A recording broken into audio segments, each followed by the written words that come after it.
Welcome back to the WPIAL Insider Show. It's the WPIAL Recap Show. I am your host and WPIAL Insider, Carlos Offco. I got the All-American Annihilator with me, the former Steel Valley great, the former Pitt great, Paris Ford. Paris, great to be back on the WPIAL Insider Show, my friend. Hey, thank you for having me. It's a pleasure to be here, man. Week 2 action was underway. There were a lot of blowouts and a lot of close games. There was really nothing in the middle there, Paris. Absolutely. For the most part, on our WPIAL Recap Show, we got 10 of the best games. You're not going to find these highlights anywhere else. Nobody's covering the WPIAL how we do. My favorite game to cover is Mapletown and Chartiers Houston, Paris. Yeah. Who else is getting Mapletown and Chartiers Houston right? No. Come on. Only this guy. Only this guy. That's right. That's right. Now, the big news of the week, and we have highlights for this game too.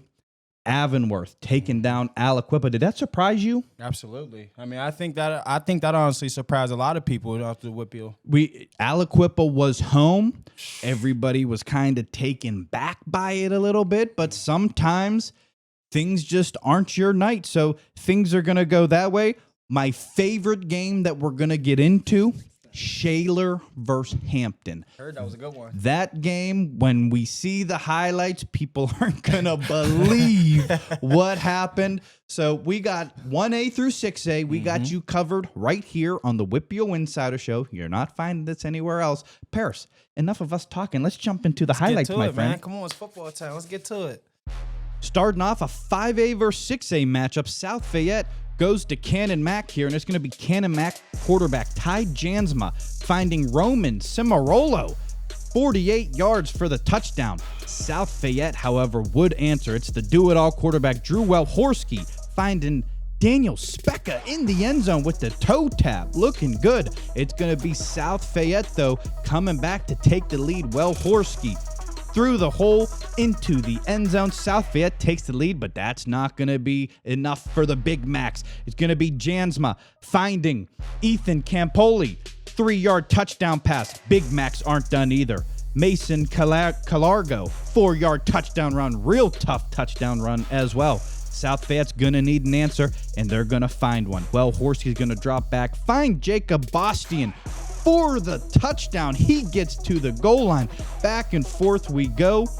Canon Mac, Calgaro finding the end zone again, ruffling in. Here come the Big Macs, and then to cap it off, Jansma drops a beautiful dime to Campoli for the touchdown.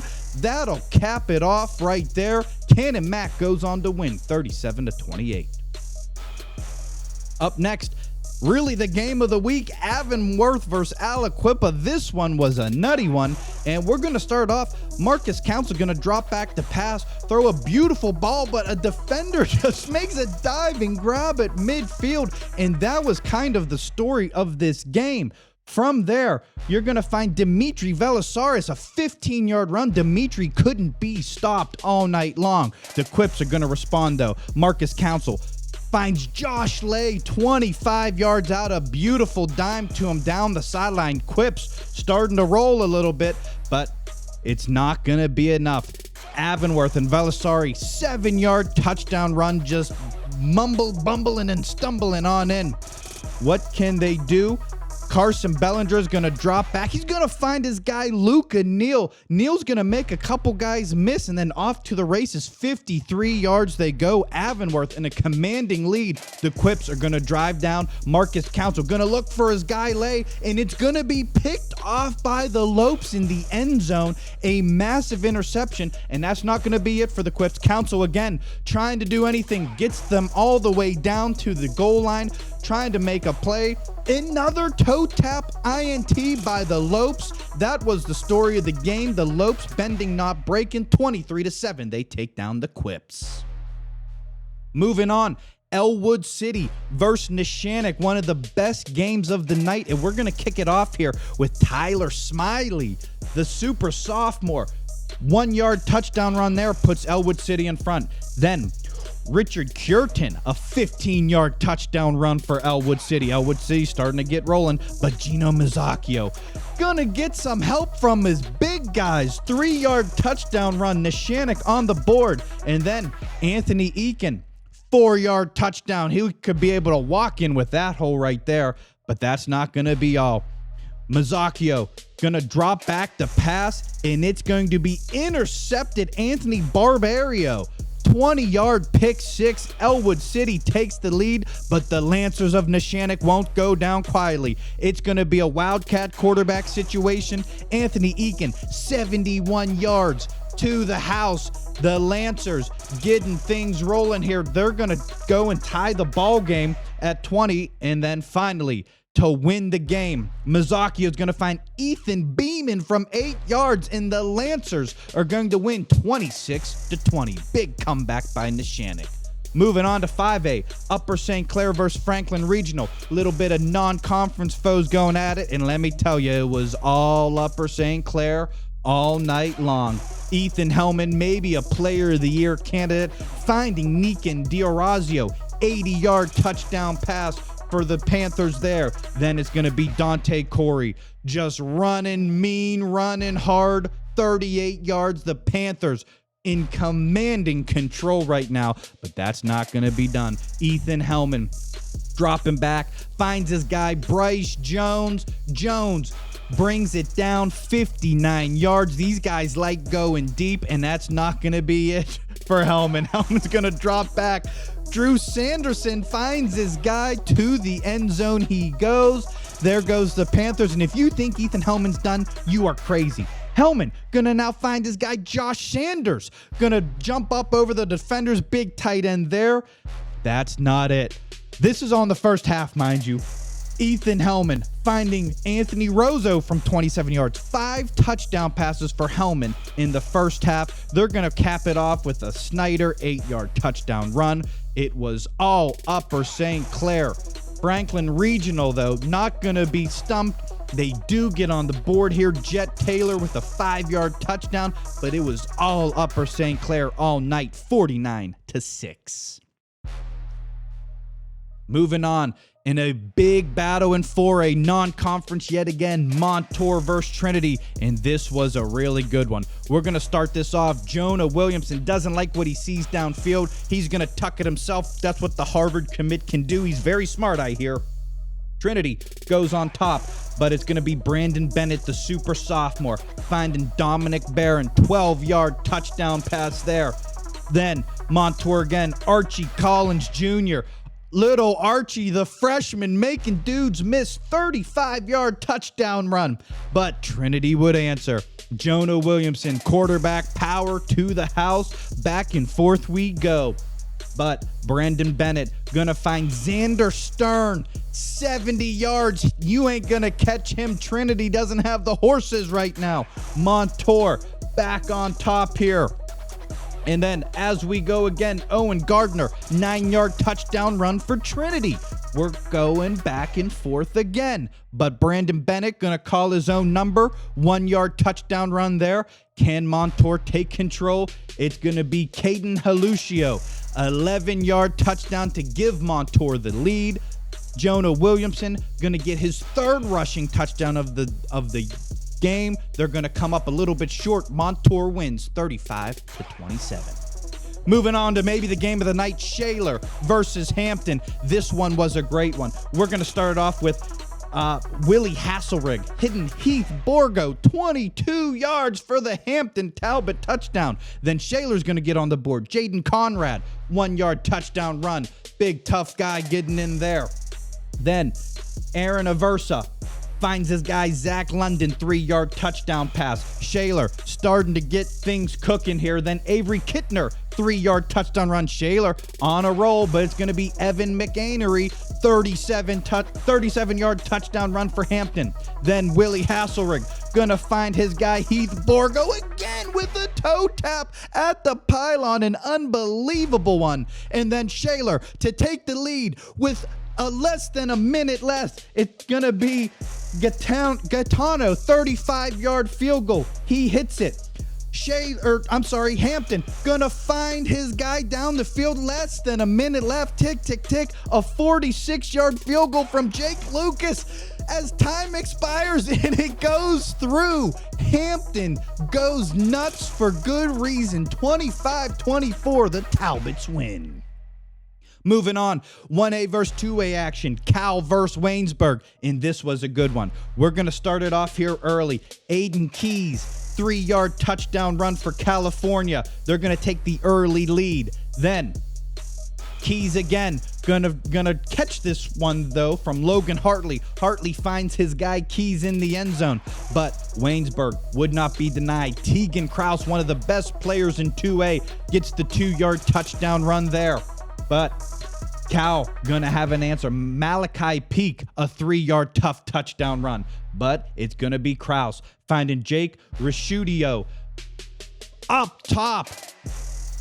And a touchdown for the Raiders. Big one there. Then Kraus gonna find the same guy. They're going deep again. This Tegan Kraus has a cannon on him. Another touchdown for Waynesburg, and that's gonna be it. Waynesburg goes on to win 27-20. In 5A action, Penn Trafford goes on to play Moon. This was a great game, a swing of momentum's games. Cody Iacomelli's going to start it off early. 7-yard touchdown run there. The Warriors go on top. Then Nate Desmond from 8 yards. He's not going to be stopped either. Desmond had a wonderful game.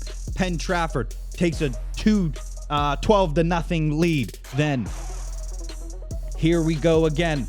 Penn Trafford off to the races. Iacomelli again. It is all PT right now, but in a play that would change the game, it's going to be a strip sack by the Tigers. They're going to get it all the way down at the 1-yard line, and this is going to set up a Braden Stewart 1-yard touchdown run for the Tigers as he jumps over the line there. What a play there.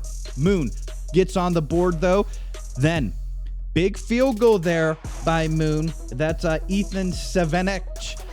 Big play by the Tigers. Then Andrew Cross, a beautiful ball to Savario Vendetti. 33-yard touchdown. It's all Moon right now, but it's going to be Iacomelli finding his way. 2-yard touchdown.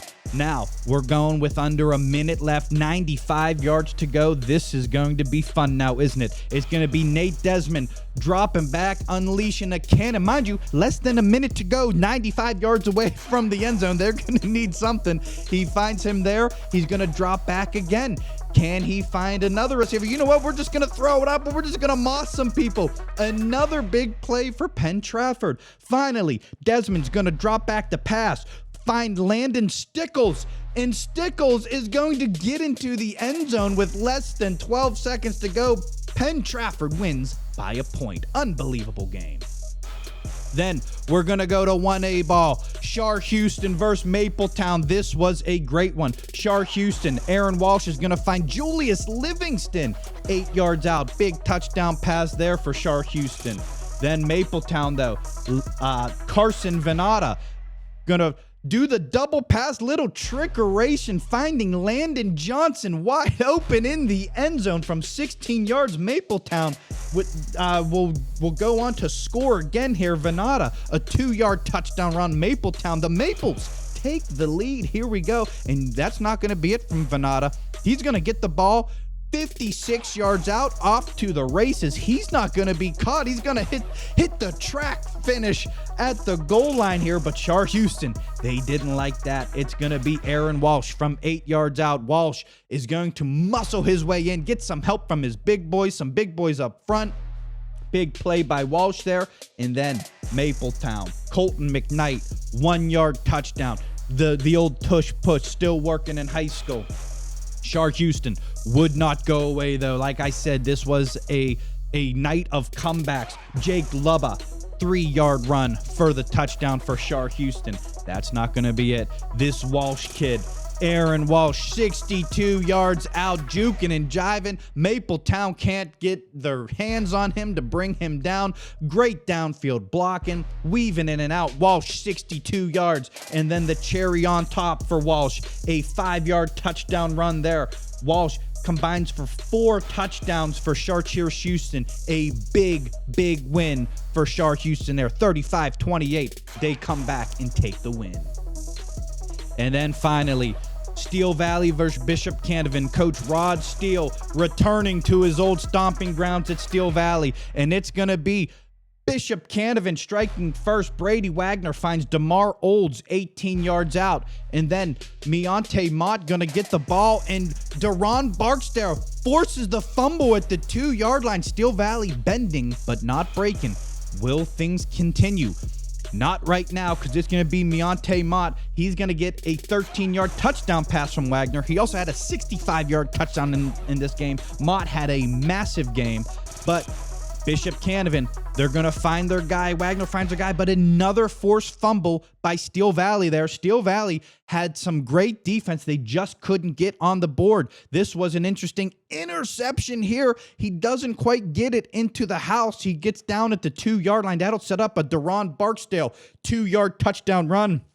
But it was all Crusaders that night. Rod Steele gets the last laugh, 21-6. And that'll do it for the highlight portion of the show. Pair some unbelievable plays going on this Friday night. Absolutely, yes, sir. Let's take a quick sponsor break real quick. We got a couple words from our sponsors. You know we love our sponsors on the WPIAL Insider Show. We'll be right back after this.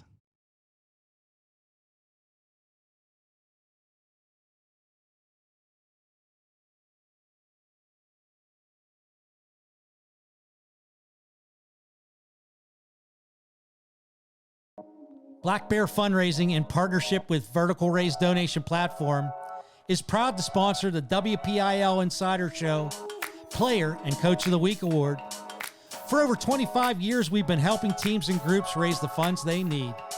From our premium discount cards to the Vertical Raise online platform, we've helped hundreds of programs raise millions of dollars. And just this year, we worked with Peters Township Football, helping them raise over $55,000 for their program. If you're looking for the best fundraising solution in the tri-state area, reach out to us today. Black Bear Fundraising and Vertical Raise Pittsburgh, the official fundraising partners of the WPIAL Insider Show.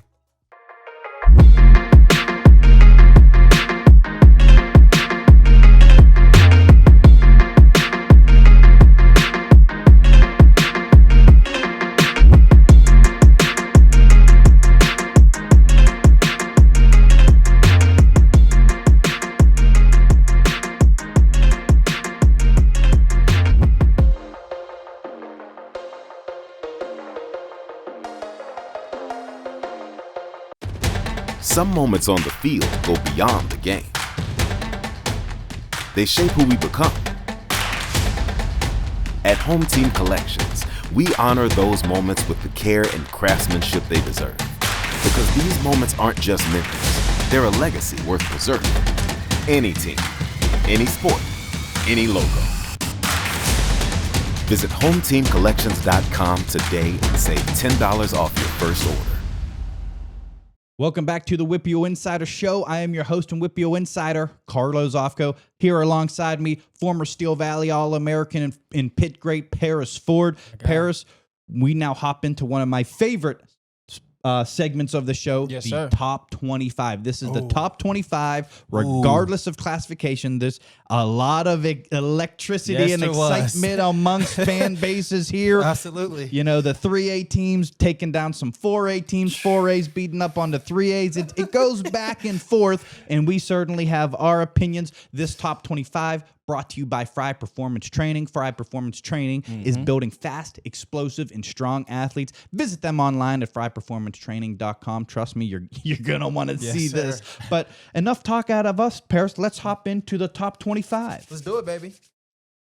And here it is, your Fry Performance Training Top 25. Some big movers this week. The biggest mover has to be the Hempfield Spartans going to the number 9 spot, jumping in the top 10. They are number 3 right now in 6A. That is including with a 3-0 record.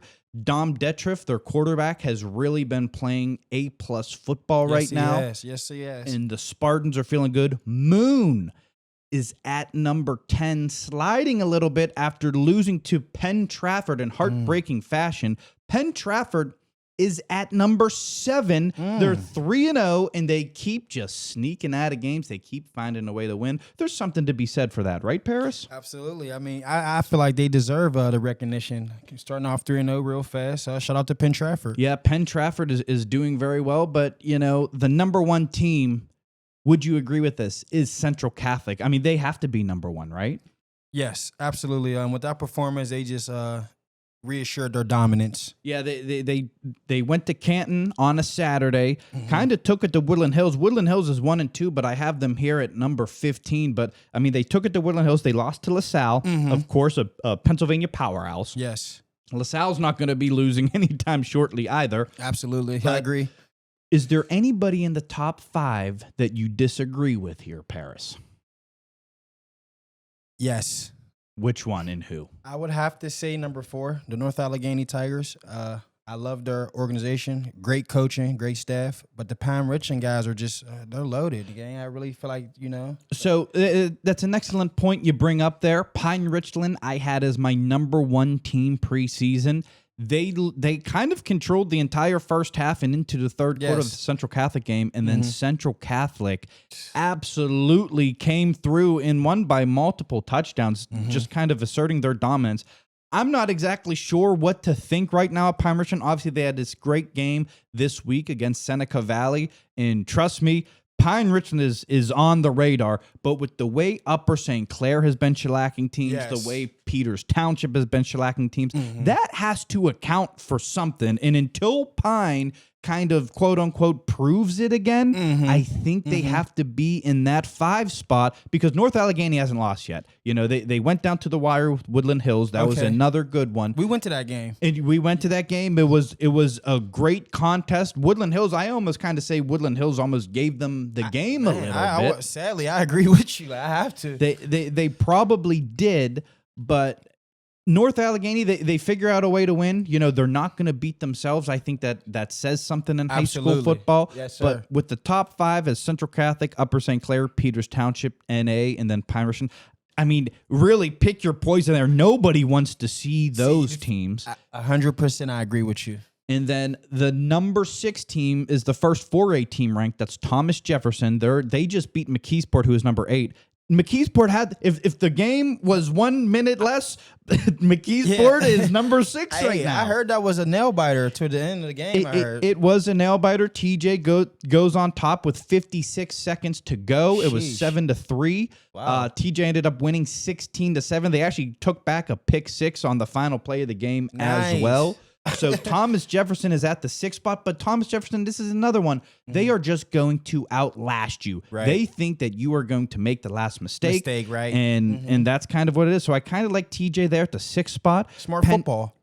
Smart football, no doubt, and that's another one. Penn Trafford, smart football. Very, very smart ball out Penn Trafford. They just beat Moon, who is ranked number 10. But I think the 6 through 10, I think that there's going to be a lot of shakeups within this next, 10 teams here between 6 and 15 within the next couple weeks, but that's high school football. That's the beauty of it. I'm sitting here looking at the number 8 spot. Kimon Spell's injured now. So that is an excellent point there. Kamon Spell played the first series against Thomas Jefferson and then was out, re-aggravated his ankle. Wow. And it said he's going to be out a couple different weeks. Yikes. That's going to be a problem for McKeesport. But imagine if he is in the game, I think that's a difference maker there. They probably get another touchdown or two, and it probably doesn't come down to TJ scoring with 56 seconds left to take the lead. So we'll see how things go. I mean, McKeesport's going to have a bad taste in their mouth. You got to think. Yes, they will. Absolutely. Especially using your cowbell like that, too. Oh, yeah. No doubt. Now, number 11, we're going to go with Mars here. Do you agree with Mars at number 11 there, Paris? Mars is playing good football. I mean, these past couple of years, they've been playing real good ball out there. And they're another team, much like Penn Trafford. They keep coming down to the wire. They keep finding a way to win it. That's all that matters. And, this week, they actually lost the game with 0 ticks on the clock. North Hills throws a game-winning touchdown, an illegal man downfield. Oh, my, no way. Brings it back. No way. Brings it back. So, that sometimes happens in high school football. There was an obvious miscommunication there. But Mars stays unblemished. Bethel Park, of course, they're only lost 2 Mars at 12. South Fayette, now this is interesting. South Fayette is at 13. They're 2-1. They just lost to number 20 Canevin. Canevin 1-2 though. Maybe it was a bad night. I'm not exactly sure, but South Fayette being at 13, the best small school, which is 1A through 3A, is Avonworth. You have to agree with that after beating Aliquippa, right? No. You still like Imani? I love Imani. I'm set on Imani. It's championship or bust for those guys. Imani, I would agree with that. And last week, Avonworth was at 17. Imani was at 18. I just, after seeing what I saw, Avonworth did to Aliquippa, I just flipped them. And I just flipped them. Hats off to Avonworth. Like, absolutely, they're in the top 3, in my top 3, and I agree with you. I would just generally say it's going to come down to skill and a little bit position. And I think they can get over Avonworth in the end. They absolutely might get over the hump here. Rounding out the top 25, Norwin's at the 16 spot. The Quips dropped to 17. Imani, as we said, at 18. And, more as we come. And that'll do it for the WPIAL Insider Show. This is week 2 of WPIAL football action. What a great week. We're going to be coming at you every single Sunday right here on 20 to the Point. Paris Ford and myself right here. We're looking forward to having you all season long. Yes. Once again, the WPIAL Insider Show. Thank you to all of our sponsors, and shout out to Fry Performance Training for their top 25 presenting that. That was a heck of a deal. Paris, looking forward to seeing you next week, my friend. My guy. Have a great night, everybody.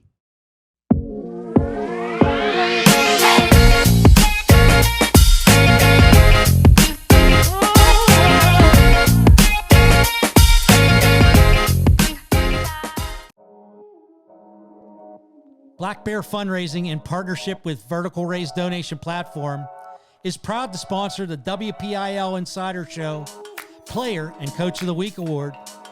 For over 25 years, we've been helping teams and groups raise the funds they need. From our premium discount cards to the Vertical Raise online platform, we've helped hundreds of programs raise millions of dollars. And just this year, we worked with Peters Township Football, helping them raise over $55,000 for their program. If you're looking for the best fundraising solution in the tri-state area, reach out to us today.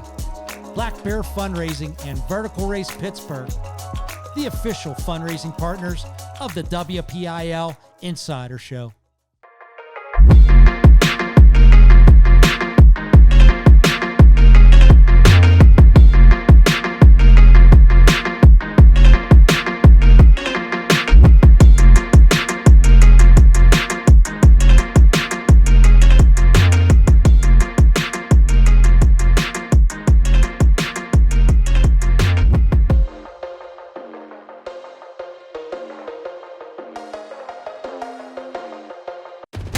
Some moments on the field go beyond the game. They shape who we become. At Home Team Collections, we honor those moments with the care and craftsmanship they deserve. Because these moments aren't just memories, they're a legacy worth preserving. Any team, any sport, any logo. Visit HomeTeamCollections.com today and save $10 off your first order.